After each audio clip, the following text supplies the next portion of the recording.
তো এই পেশাটার সাথে যারা জড়িত সবাইকে ঐক্যবদ্ধ একাত্মতা আনার জন্য আজকে এটার জন্য একটা দল ঘোষণা করা হলো। গ্রাম বাংলাতে অনেক জায়গায় ছড়িয়ে ছিটিয়ে আছে Uber, taxi driver, CNG driver বা বিভিন্ন জায়গায় বিভিন্নভাবে মানুষ এই পেশার সাথে জড়িত। তো এই পেশাটার সাথে যারা জড়িত সবাইকে ঐক্যবদ্ধ একাত্মতা আনার জন্য আজকে এটার জন্য একটা দল ঘোষণা করা হলো, বাংলাদেশ জাতীয়তাবাদী মোটর যান চালক সমিতি দল। তো এই দলটার আওতাভুক্ত সবাইকে এনে তাদের জীবন মান উন্নয়নে, তাদের কাজকর্ম, তাদের স্বাস্থ্যগত বিষয়, তাদের অর্থনৈতিক অবস্থা সব বিষয় নিয়ে এটা কেন্দ্রীয়ভাবে একটি দল ঘোষণা করা হলো। তো আগামীতে এই দলের মধ্যে দিয়ে আগামী যে আমাদের 12 ফেব্রুয়ারি যে নির্বাচন হতে যাচ্ছে, এই নির্বাচনের তাদের ভূমিকা থাকবে, অগ্রণী ভূমিকা থাকবে।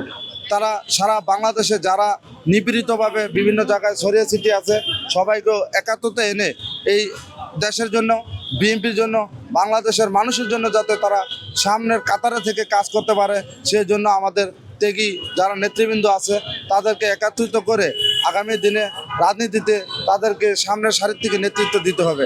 এর জন্য আমাদের দলের যুগ্ম মহাসচিব জনাব রুহুল কবির রিজভীর নেতৃত্বে একটি চালক দলের আজকে উদ্বোধন ঘোষণা করা হলো।